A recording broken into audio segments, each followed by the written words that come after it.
The best book to read is the Bible. The best book to read is the Bible. If you read it every day, it will help you all the way. Oh, the best book to read is the Bible. Dear brothers and sisters in the Lord, ప్రభునందు ప్రియమైన సహోదరి సహోదరులారా, today's verse for our meditation is taken from Genesis 27 verse 28. ఈ రోజు మన ధ్యానం కొరకు ఆదికాండం 27వ అధ్యాయము 28వ వచనం నుండి తీసుకొనబడింది. God give thee plenty of corn and wine. విస్తారమైన ధాన్యమును ద్రాక్షారసమును దేవుడు నీకు అనుగ్రహించునుగాక. Here Isaac is conferring his official blessing, that is the family blessing to Jacob. ఇక్కడ ఇస్సాకు తన కుటుంబపరమైన దీవెనలతో యాకోబుని ఆశీర్వదిస్తున్నాడు. He had intended to give this blessing to Esau, ఈ ఆశీర్వాదాలని తన కుమారుడైన ఏశావుకి ఇవ్వాలనుకున్నాడు. but Rebekah and Jacob have successfully deceived Isaac into thinking that he is just blessing Esau. అయితే రిబ్కా యాకోబులు ఇస్సాకు ఏశావుని ఆశీర్వదిస్తున్నది అది సరి అయినదే అనేటువంటి ఆ నమ్మిక కలిగించినట్లుగా వారు మోసపరచడంలో విజయం సాధించారు. Isaac thought that he was blessing Esau.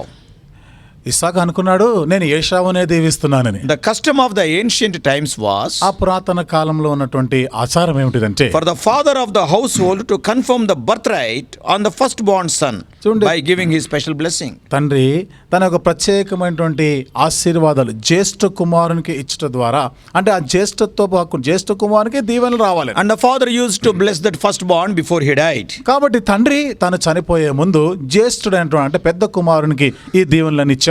People considered this blessing to be more than just a promise. మరి ఈ ఆశీర్వాదాలని ప్రజలు వాగ్దానం కన్నా కూడా ఎక్కువగా భావించేవారు. They saw it as a prophecy that carried God's favor. అది దేవుని దృష్టి దయ పొందిన వారుగా ఇది ప్రవచనాత్మకమైనటువంటిదిగా వారు భావించేవారు. Isaac knew that God's will and favor was for Jacob, not Esau. Isaac knew it.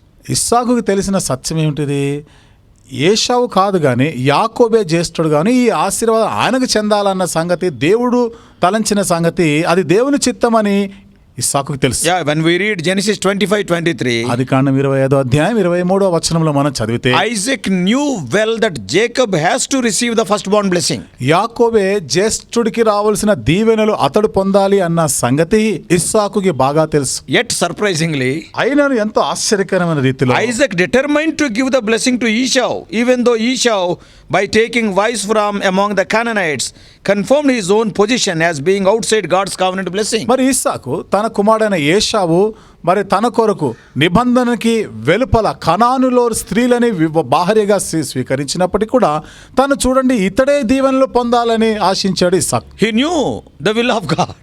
దేవుని యొక్క చిత్తమును ఎరిగి ఉన్నాడు ఇతను. He has to bless Jacob. అతను యాకోబునే But ఆశీర్వదించాలి. he has determined in his heart to bless Esau. కానీ ఏశావునే ఆశీర్వదించాలనే హృదయంలో నిశ్చయపరచుకున్నాడు. Of course, Rebekah and Jacob were also at fault అయితే రిబ్కా యాకోబులు కూడా పొరపాట్లోనే ఉన్నారు. because of their deceit, వారి యొక్క మోసాన్ని బట్టి, because of their lack of trust in God. ఎందుకనగా వారు దేవుని ఎడల నమ్మిక లేదు కాబట్టి. In spite of these failures, ఇలాంటి పతనాలు ఉన్నప్పటికీ Jacob received the blessing that God intended for him.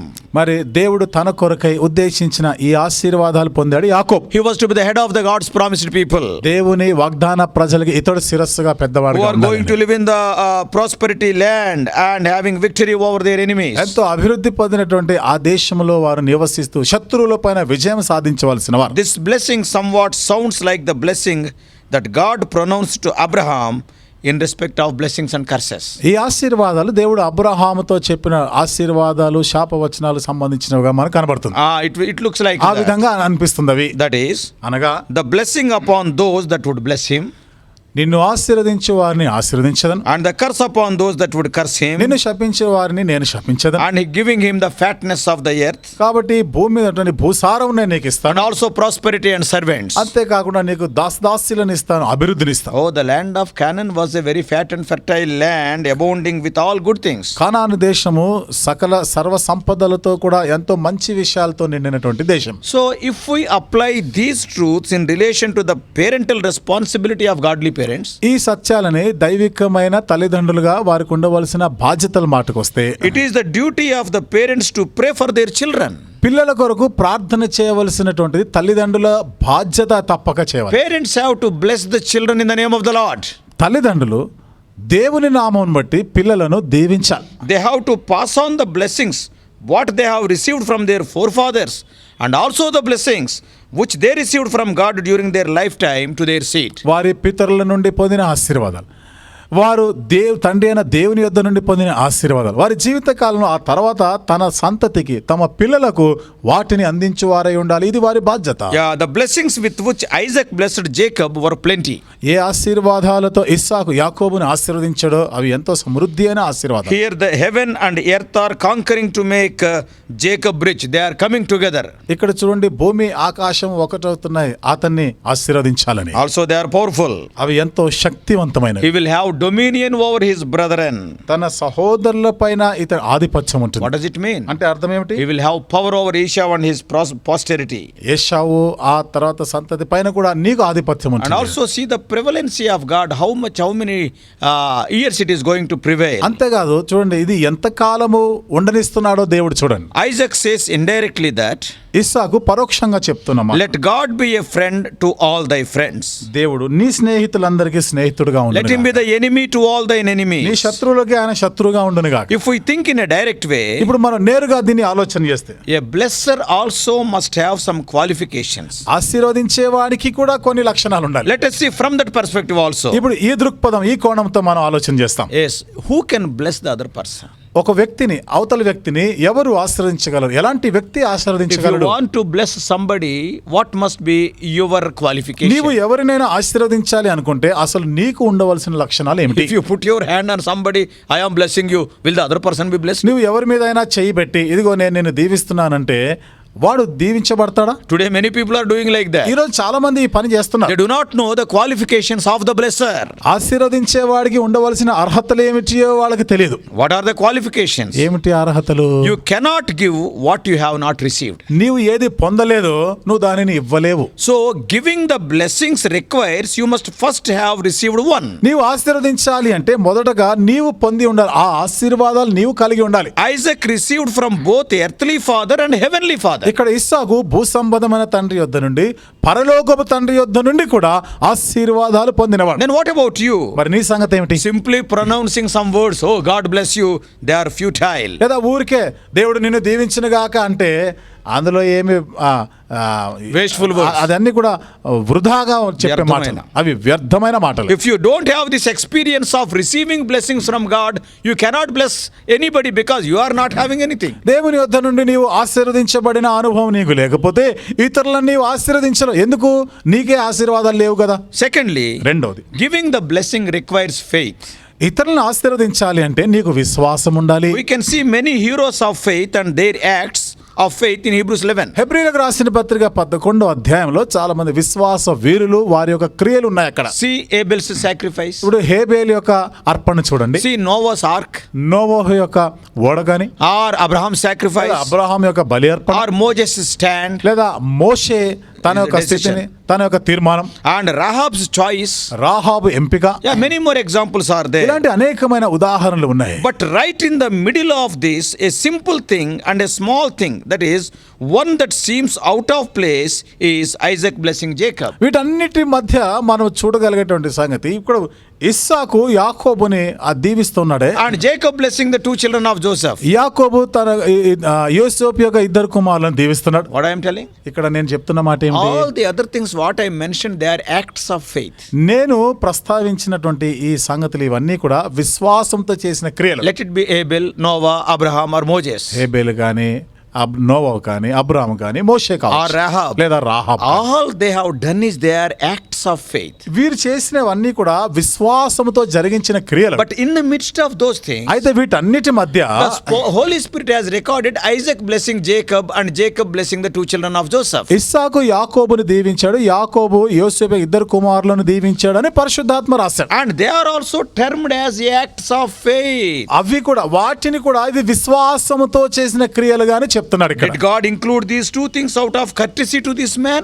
దేవుడు ఈ రెండు విషయాలు కూడా ఆ వ్యక్తి అంటే గౌరవం అనే రాశాడా? ఏమన్నా అనుకుంటారా? వాళ్ళు ఏమన్నా అనుకుంటారేమో అని రాశాడా? No. కాదు. I believe what Isaac and Jacob did were the acts of great faith. నేను నమ్ముతున్నాను ఇస్సాకు యాకోబులు చేసినవి గొప్ప విశ్వాసంతో చేసిన క్రియలు. Blessings are not like anything else we do.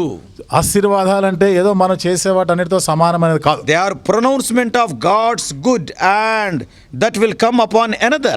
అవి దేవుని యొక్క మంచితనం గురించి ఇతరుల మీదకి అవి ప్రవహించేవిగా ఉన్నాయి. Pronouncing blessing is prophecy. చూడండి, ఆశీర్వాదాలని ప్రకటించుట తెలుపుట అనేది అది ప్రవచనాత్మకమైనది. Because what is going to happen in future you are telling. ఎందుకనగా భవిష్యత్తులో జరగబోయే దాని గురించి నీవు ప్రకటిస్తున్నావు ఇక్కడ. So if you want to bless somebody, కాబట్టి నీవు ఎవరినైనా ఆశీర్వదించాలని కోరితే first you must receive the blessings. Without having any blessings, what you will give with empty hands? మొదట నీవు ఆశీర్వాదాలను పొంది ఉండాలి. నీకే ఆశీర్వాదాలు లేకుండా రిక్త హస్తాలతో నువ్వు ఎట్లా ఆశీర్వదించగలవు? Today I see many servants of God. ఈ రోజు చాలా మంది దైవ సేవకులను elderly చూస్తున్నాం. people. చాలా మంది పెద్దవాళ్ళని Whoever చూస్తున్నాం. comes to them, వారి దగ్గర ఎవరు వచ్చినా గానీ God bless you. దేవుడు నిన్ను God bless you. దీవించును. దేవుడు నిన్ను It became a drama.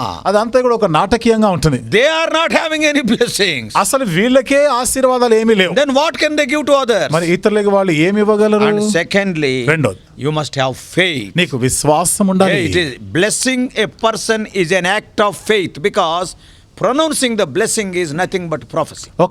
ఒక వ్యక్తిని ఆశీర్వదించాలి అంటే నీకు విశ్వాసం ఉండాలి. నీవు ఆశీర్వాదాలు ప్రకటించట అనేది ఏంటిది? అది ప్రవచనాత్మకం అనేది జరగబోతున్నాయి అని You చెప్తున్నావు. must have faith. అది నీకు విశ్వాసం So ఉండాలి. finally, చివరిగా the blessing speaks of Jacob as the spiritual head of the family. ఈ ఆశీర్వాదాలు యాకోబును గురించి చెప్తున్న మాటలు ఆత్మీయమైన కుటుంబానికి శిరస్సుగా ఉంటాయి. Because Isaac had that right, not Ishmael. ఎందుకనగా ఇస్సాకునకు ఆ హక్కు ఉండింది కానీ ఇష్మాయిల్కి కాదు. Because to pass on the blessing related to the covenant of Abraham, only Isaac can pass it on. Abraham యొక్క ఆ నిబంధన వాగ్దానం ఆశీర్వాదం ఇతరులకి నువ్వు పంచిపెట్టాలి అంటే ఈ హక్కు ఇస్సాకుకే ఉంది కానీ ఇష్మాయిల్కి కాదు. The words of the blessings were filled with the pictures of Lord's rich bounty. కాబట్టి ఆశీర్వాదానికి సంబంధించిన ఈ మాటల్లో దేవుని యొక్క ఐశ్వర్యవంత సమృద్ధి, సకల సమృద్ధి గురించి అక్కడ ప్రకటన The చేయబడుతుంది. dew of heaven and the fatness of the earth. ఆకాశం యొక్క మంచు, భూసారము.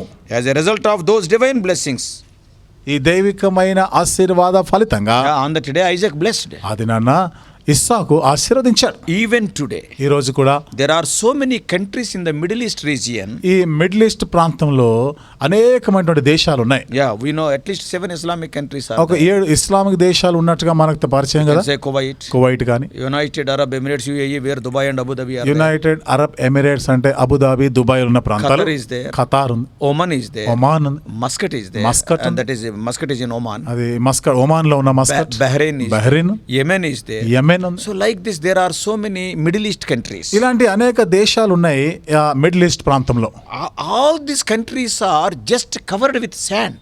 చూడండి, ఈ దేశాలన్నీ కూడా ఎక్కడ చూసినా నీకు ఇసుక కనబడుతుంది. And Israel is also a Middle East మరి country. ఇశ్రాయేలు దేశము కూడా ఈ మిడిల్ ఈస్ట్ లోని భాగమే. But the land of Israel is very fertile. కానీ ఇశ్రాయేలు దేశం అంతా కూడా సారవంతమైనది. All around the countries are desert lands, whereas wonderful crops are being produced in Israel. ఈ ఇజ్రాయెల్ దేశం చుట్టూ ఉన్న దేశాలన్నీ కూడా ఎడారి ప్రాంతాల ఇసుక కనబడుతుంది. కానీ ఈ ఇజ్రాయెల్ దేశంలో మాత్రము ఎంత అద్భుతమైనటువంటి ఫలాలు పండించేటువంటి ఆ దేశం అది. Why?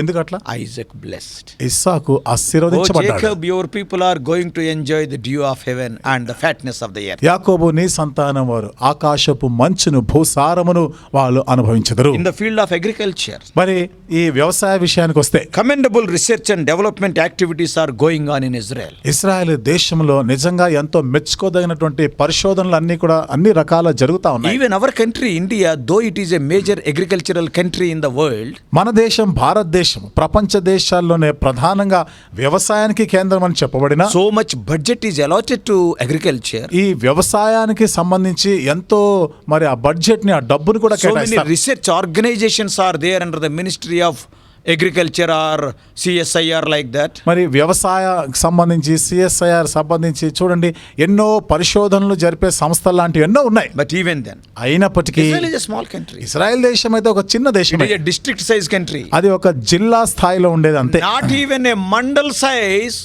is not the agricultural land. కనీసం ఒక మండల స్థాయిలో కూడా వారి వ్యవసాయ భూమి ఉండదు. Even then, అయినప్పటికీ they are doing commendable research in agriculture and its development. వ్యవసాయానికి సంబంధించి దాని యొక్క వృద్ధి మాటకు వస్తే మెచ్చుకోదగ్గ పరిశోధనలే వాళ్ళు జరిపిస్తున్నారు. Even today, ఈ రోజు కూడా the drip irrigation, the sprinkler irrigation, they are invented by Israel and imported by India.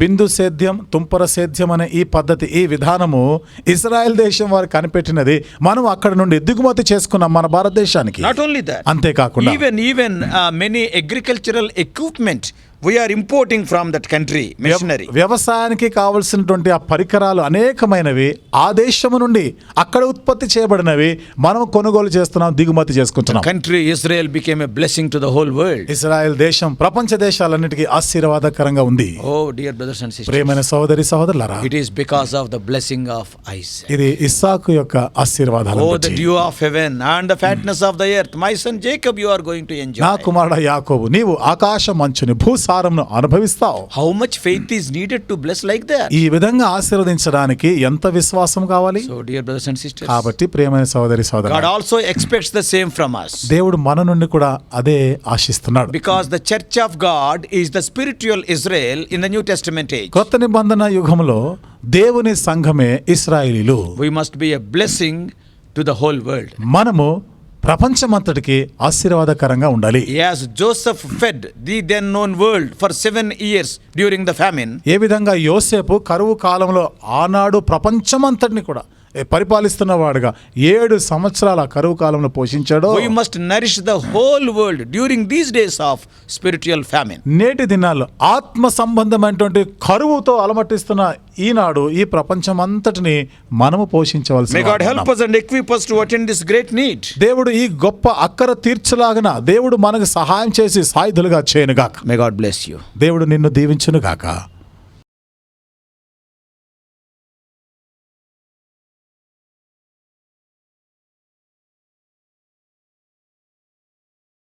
God bless you all. Please subscribe for more spiritual messages on YouTube channel John Victor Hebron.